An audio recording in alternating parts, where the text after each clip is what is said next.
TROPICS, and that's exactly what we are doing from Central Florida. I'm WESH 2 meteorologist Eric Burris. And in Savannah, Georgia, I'm WJCL 22 Chief Meteorologist Jeremy Nelson. All right, so Jeremy, we're getting to the end of hurricane season, and while there are no hurricanes or tropical storms, there are a couple of areas of interest. And moreover, because we're already working on our hurricane forecast for next year, there's things to take a look at. So still quite busy in your and my world. Yeah, we had a lot go on since we talked a week ago. We had a non-tropical system that sort of acted a little bit tropical in Florida.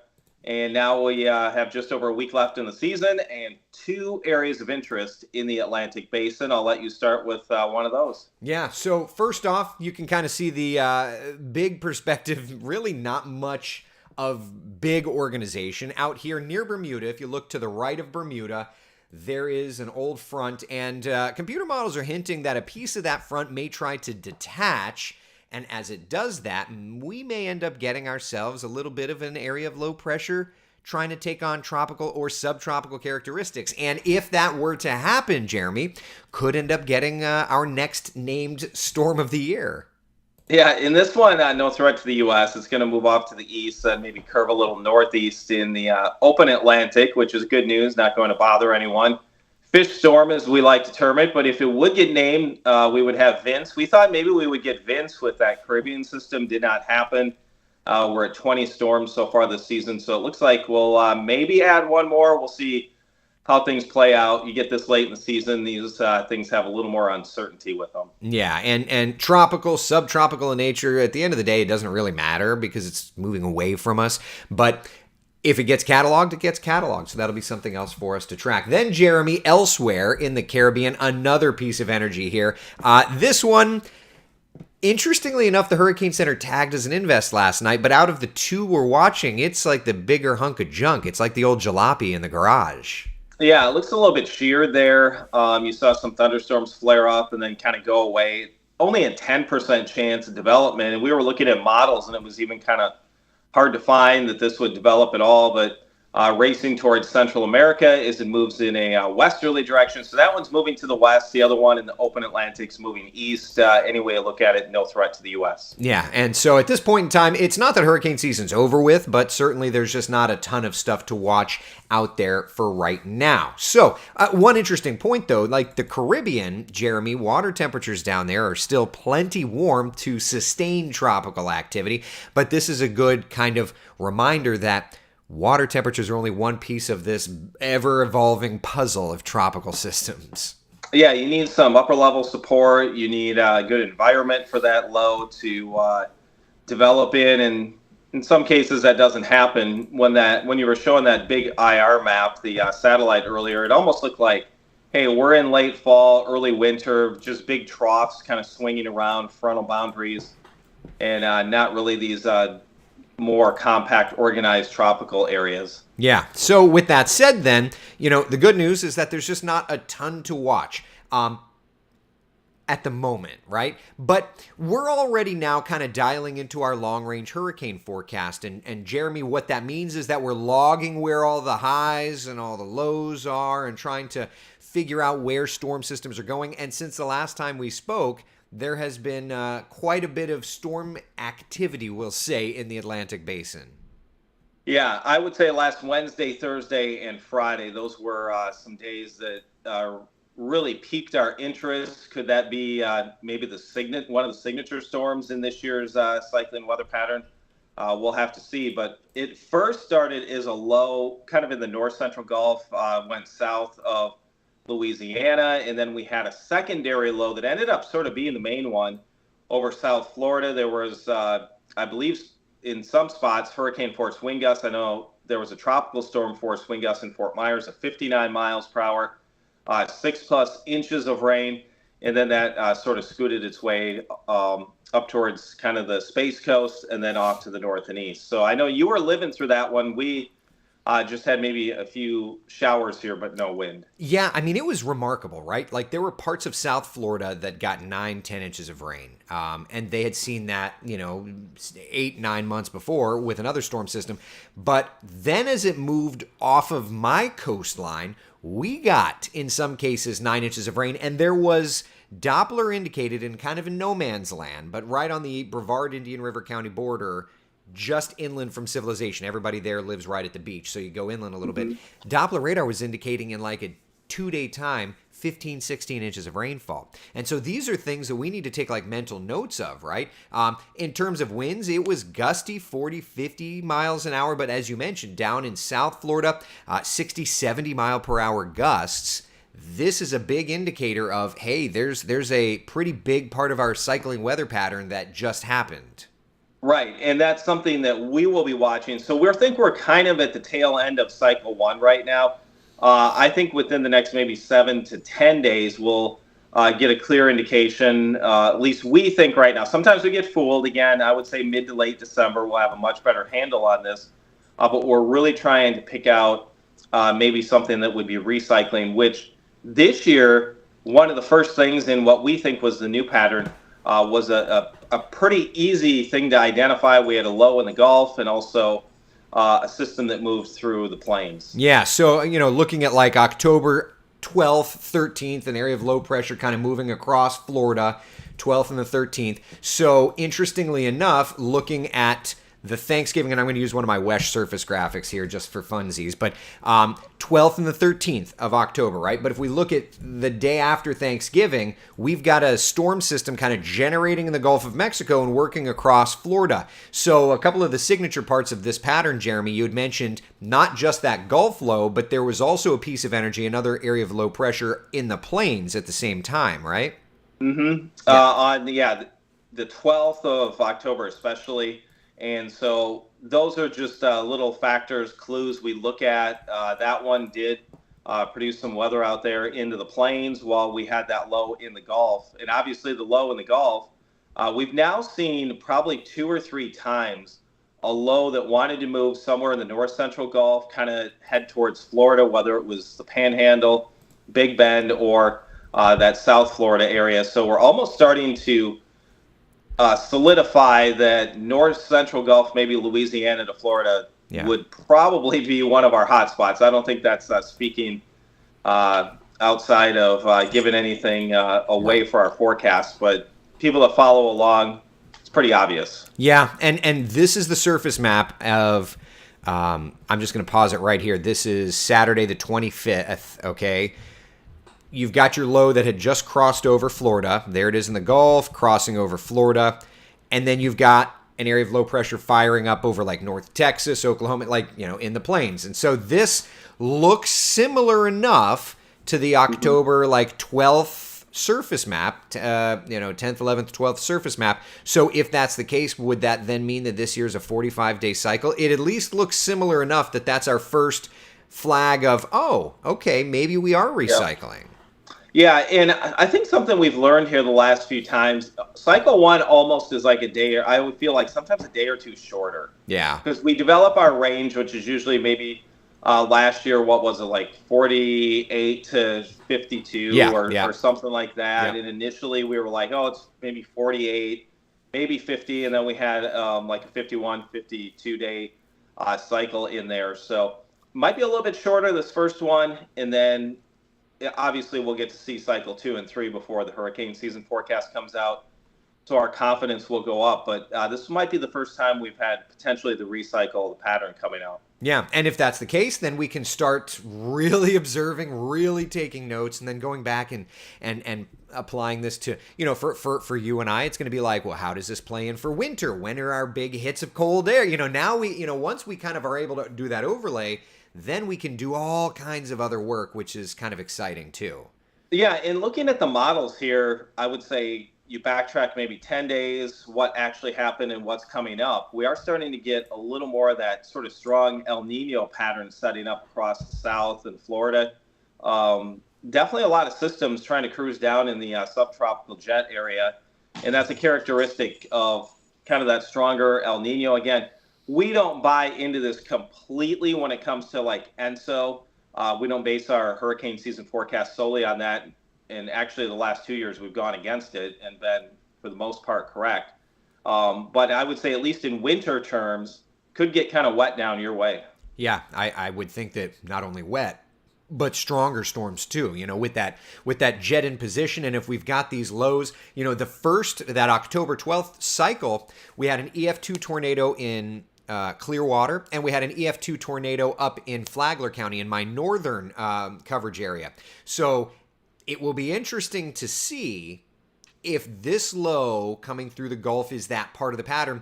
Do we end up with, other opportunities for stronger storms? It's not been something widely publicized with the models, but, does that mean in future cycles we could get there? I would think so, that's going to be the bigger part of the maybe severe weather part of the pattern, and then the November recycles end up being more of the hurricane season part of the pattern.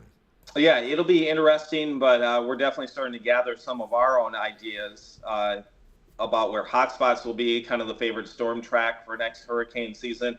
And obviously, we also take into account we've had some areas of interest out in the middle part of the Atlantic. That's nothing that really bothers the coastline, but it is something we have to sort of add into our formula for how many storms will be out there. Yeah, I mean, and just when you look at all of the storms that we've been tracking, let me pop up the the lows, that we've got, there was a bunch in the Gulf, and I really think that the Gulf is the originator. And so for me, it's going to be interesting once we actually draw our hotspots, Jeremy, but I think that the Gulf of Mexico is going to be open for business next hurricane season.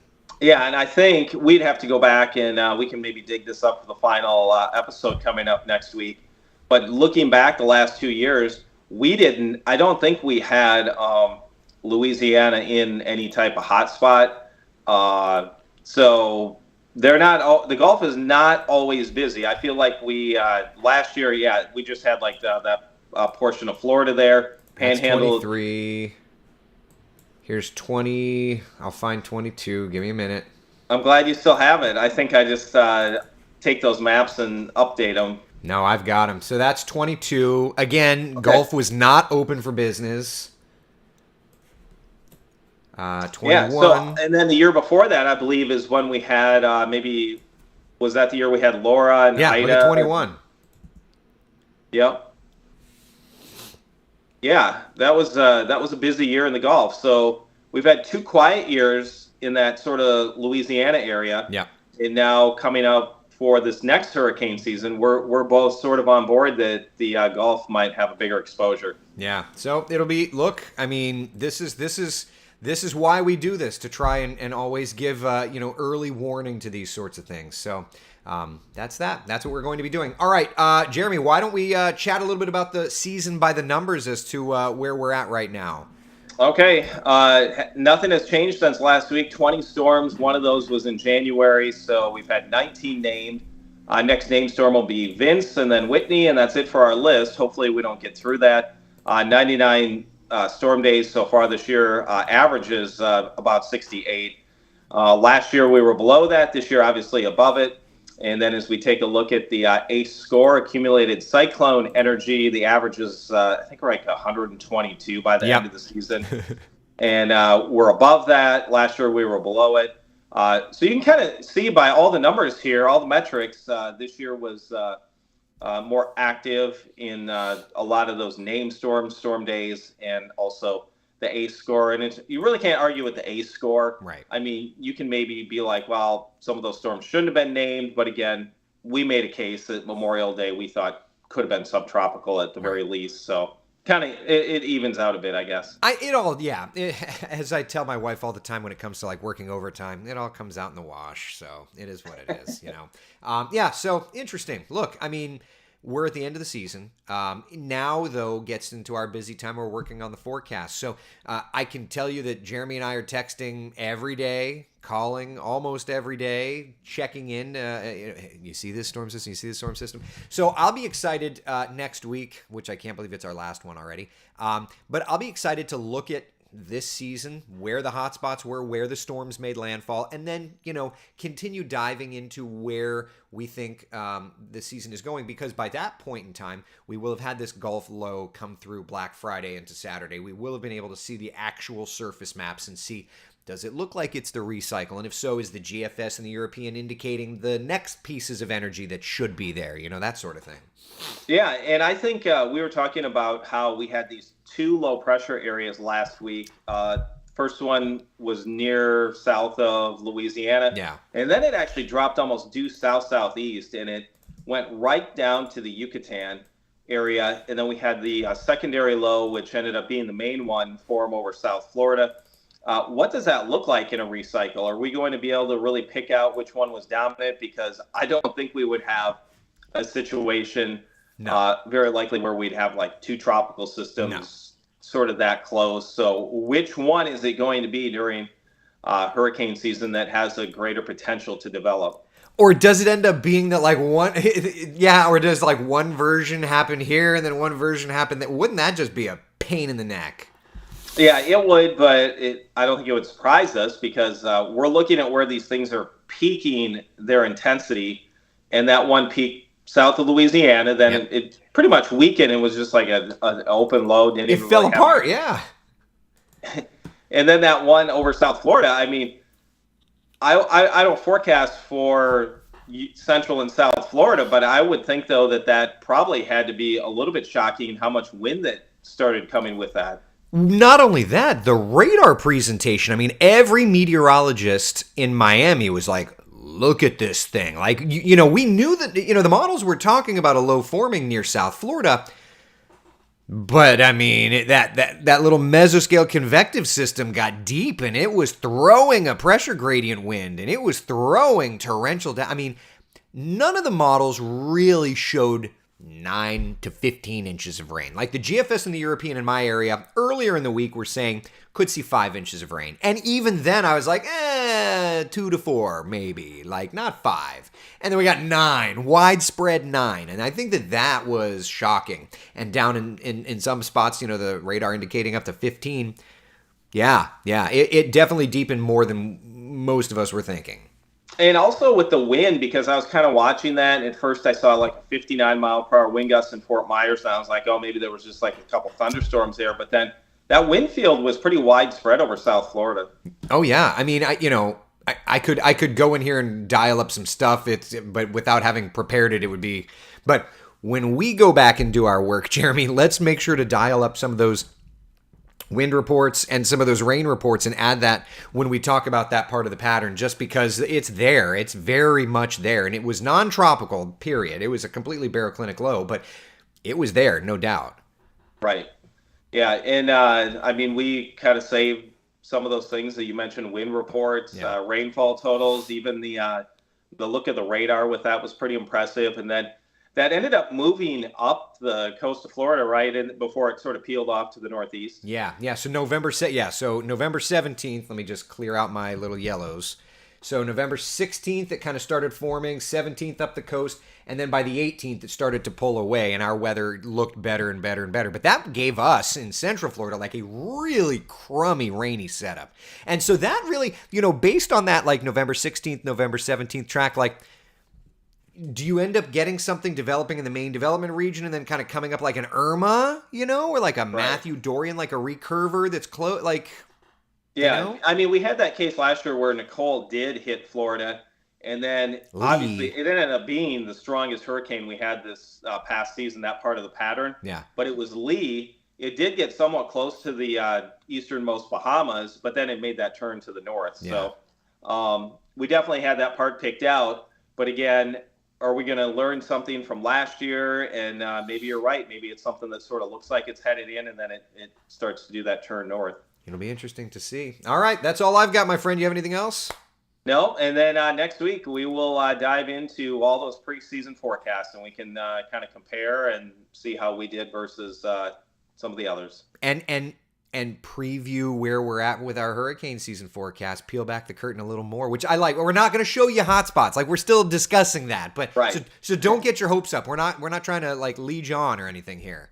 No, but like I said, anyone that follows this and looks at our map and how these have tracked, I think they have a good idea of where the hot spots, at least one of them will likely be. And just to peel back the curtain even more, what it's going to end up being is Jeremy and I looking at like all of these recycles and looking at all the surface maps, and we're going to have this like not heated, that's not the right word, but like have this discussion of like, so should it be this city or should it be this city? And I'm going to throw a city out, Jeremy's going to throw a city. We're like in a negotiation of where the hot spots start and finish. So that's still to come. That's going to be in like February. So that's nowhere near happening, but we're already kind of thinking about it.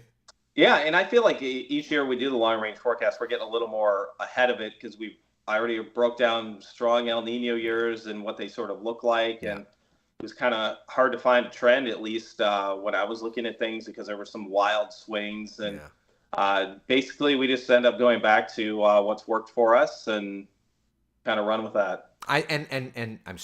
I'm still so grateful that you brought me into this little club. So thank you. All right.